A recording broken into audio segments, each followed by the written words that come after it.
Me encontraba leyendo sobre la mejor investigación científica jamás realizada cuando...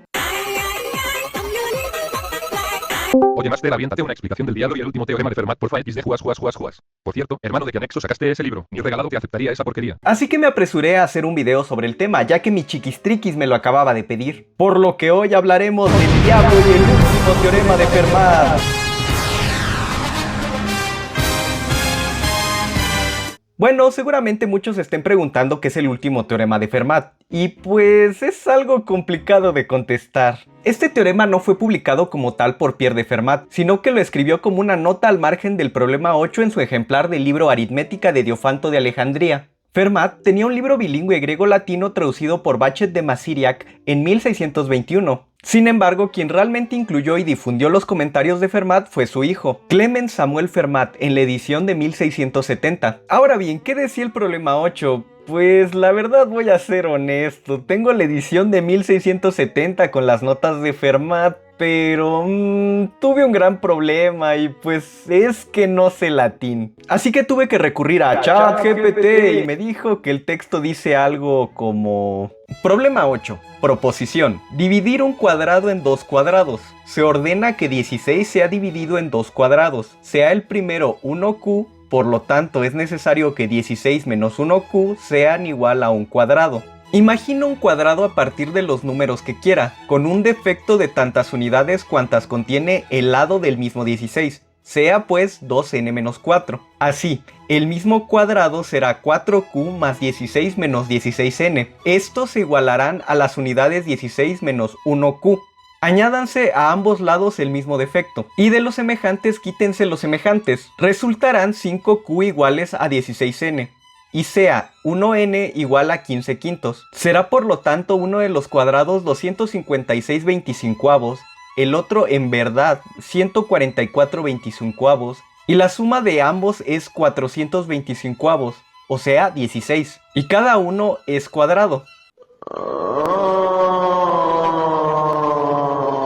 Cuando leí esto quedé un poco confundido porque la traducción traía un signo de igual, pero en el original no había tal cosa. Y la respuesta es sencilla, el símbolo de igualdad fue introducido por Robert Record en 1557 en su libro The Whetstone of White. Como Aritmética es un libro de matemáticas griegas del siglo III, claramente no existía una simbología de este tipo. La igualdad se entendía con la palabra latina sit, que significa sea. La otra cosa que me llamó la atención fue el uso de las letras Q y N. Al inicio pensé tontamente que se refería a números racionales y naturales, pero no tenía mucho sentido. Entonces busqué un libro sobre matemáticas griegas y encontré el poderosísimo Diophantus of Alexandria, un estudio sobre la historia del álgebra griega de Sir Thomas Littlehead. Ahí descubrí que Q significaba quadratum, que es cuadrado, y que N es numerus, que significa número, y es usada como una incógnita en la versión latina del libro. Con todo este contexto ya es fácil entender lo que propone Diofanto. Él dice que tomemos un número cuadrado y lo expresemos como la suma de dos cuadrados, y da el ejemplo con el 16, mostrando una construcción algebraica que lo hace posible. O sea, no solo dice que se puede, sino que además enseña cómo hacerlo.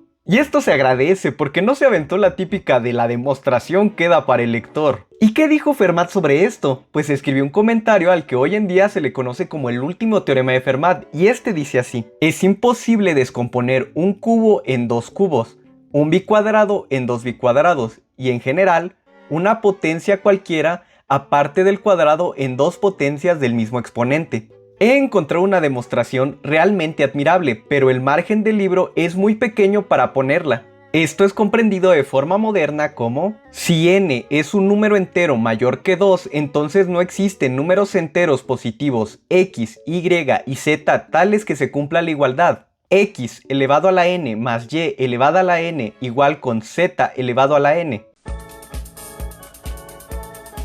Hace rato me quejé de los autores que dejan la demostración al lector, pero Fermat se aventó el más grande, yo sé, pues no te voy a decir, de la historia. Por culpa de este compita, generaciones completas de matemáticos fueron derrotados por el problema, solo porque él no quiso compartir su demostración. Básicamente se comportó como un niño envidioso que no quería que le robaran sus ideas, o tal vez nunca lo demostró, también está esa posibilidad. En honor a ellos, hablemos ahora de los matemáticos que perdieron la batalla contra el problema, pero que aportaron piezas clave para que eventualmente se lograra resolver.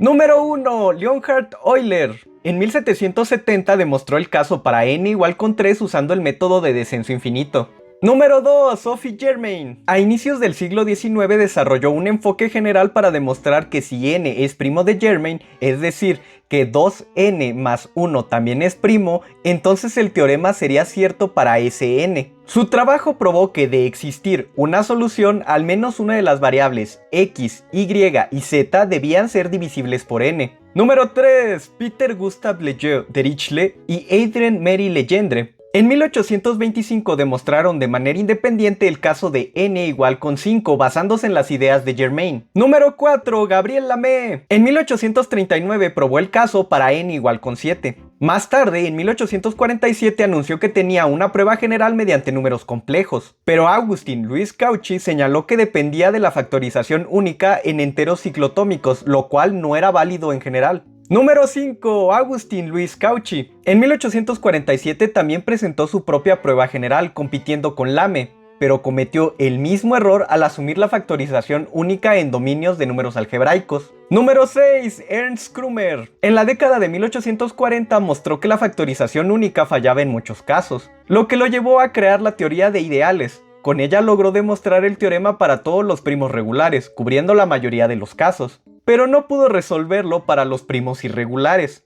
Número 7. Paul Wolski. No intentó resolverlo, pero tras su muerte en 1908 dejó en su testamento un legado de 100.000 marcos como premio para quien demostrara el último teorema de Fermat. La suma equivalente a más de 1.000.000 de libras esterlinas de la actualidad dio origen al premio Wolski y revitalizó el interés en el problema. Ya ven, así somos la gente de clase media. Mi hermano solo sacó la billetera y dejó que el dinero fluyera. Ese seré yo cuando por fin termine de pagar mi casita del Infonavit en Tlajomulco. Esa joyita que saqué a crédito por tan solo 500 meses con un mínimo de interés del 15% anual. Así pensamos los mente de tiburón. Ahora hagamos un pequeño paréntesis porque llegamos a principios de los años 1900. Para este momento de la historia, David Hilbert seguía convencido de que cualquier cosa en matemáticas podía y sería demostrado con axiomas básicos. Pero llegó el malvado Kurt Gödel en 1931 y destruyó ese sueño de mi bebecito de 828 meses, Hilbert. ¡No! Gödel publicó su famosísimo artículo... Sí, esa cosa no la voy a leer, pero en español sería sobre proposiciones formalmente indecidibles de principia matemática y sistemas relacionados, donde introdujo sus teoremas de incompletitud. Con eso obligó a los matemáticos a aceptar que las matemáticas nunca serían lógicamente perfectas e implicó en su obra la posibilidad de que problemas como el de Fermat pudieran incluso ser imposibles de resolver. Número 8. El diablo. No, esos diablos no, aunque no voy a negar que hicieron cosas muy raras cuando ganaron el Clausura 2025. Uy, hasta me dieron ñañas.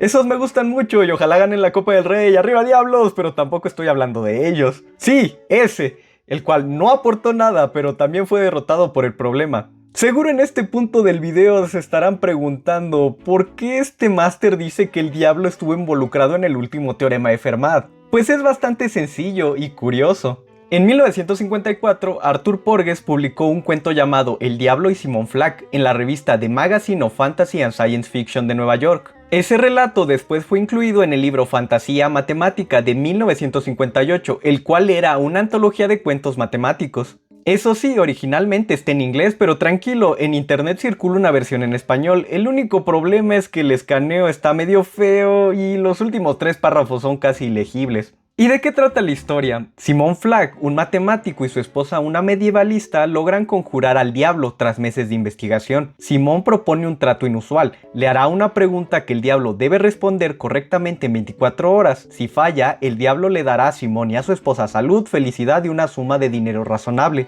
Si tiene éxito, se llevará el alma de Simon. A regañadientes el diablo acepta, aunque pone una condición. La pregunta debe tener respuesta, porque ya le habían hecho perder el tiempo con paradojas como la del barbero que afeita a todos los que no se afeitan a sí mismos. Esa de hecho es la famosísima paradoja que sacudió la teoría de conjuntos de Russell, pero esa es otra historia. La pregunta de Simon es directa. ¿Es cierto el último teorema de Fermat? Aunque la afirmación parece simple, su prueba es extraordinariamente compleja y ha permanecido sin demostrar durante siglos. El diablo, horrorizado al darse cuenta de que es un problema de matemáticas avanzadas, se ve obligado a intentarlo. A lo largo del día, aparece repetidamente cada vez más agotado y frustrado.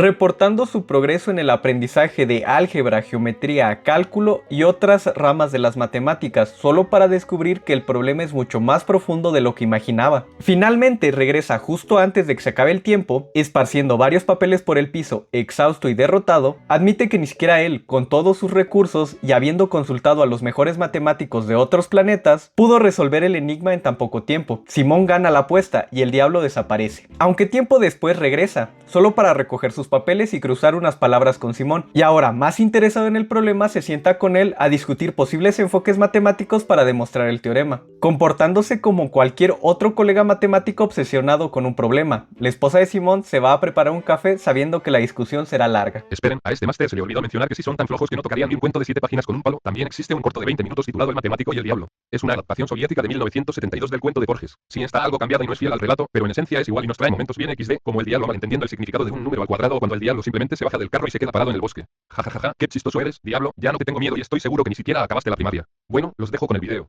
Así que sí, el diablo lo intentó y tampoco pudo resolverlo. Otro que se suma a la lista de quienes le ganaron al diablo: el arcángel Miguel, Florentino, Cancerbero, el machete de los abuelos latinoamericanos, Fermat, Simón y dos más de los cuales hablaremos ahora. Número 9. Goro Shimura y Yukata Taniyama. En 1955 propusieron la conjetura de Taniyama-Shimura, que conecta curvas elípticas y formas modulares. Aunque no pensaban en Fermat, su idea se volvió fundamental. Número 10. Gerhard Frey. En 1984 planteó que si existía una solución de Fermat se podría construir una curva elíptica no modular, lo cual contradecía la conjetura de Taniyama-Shimura. Convirtió el problema de Fermat en uno sobre modularidad.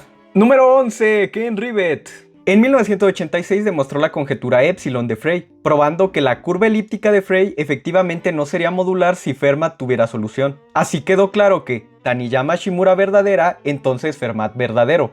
Es decir, si la conjetura Taniyama-Shimura se cumple para todas las curvas elípticas, entonces no puede existir ninguna solución de Fermat. Por lo tanto, la validez de Taniyama-Shimura implica la validez del último teorema de Fermat. Y bueno, tras todo esto, ¿quién fue el héroe de la historia? Pues todos los matemáticos que lo intentaron y aportaron algo. Aunque ya sé que muchos quieren escuchar los nombres de los iluminados que los resolvieron. Y bueno, hay que reconocerlo, los que unieron todas las piezas fueron Andrew Wiles y Richard Taylor.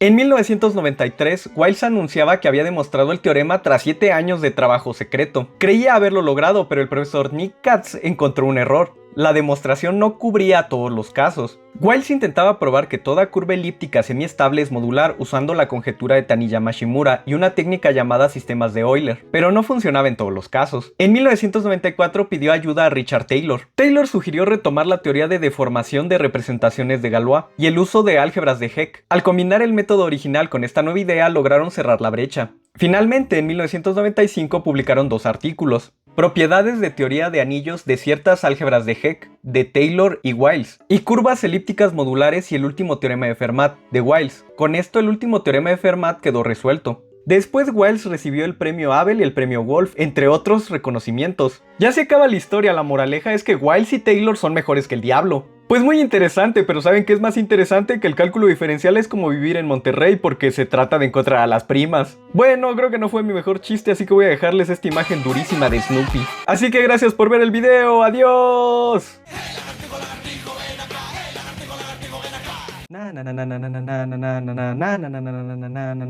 Ahí están las referencias.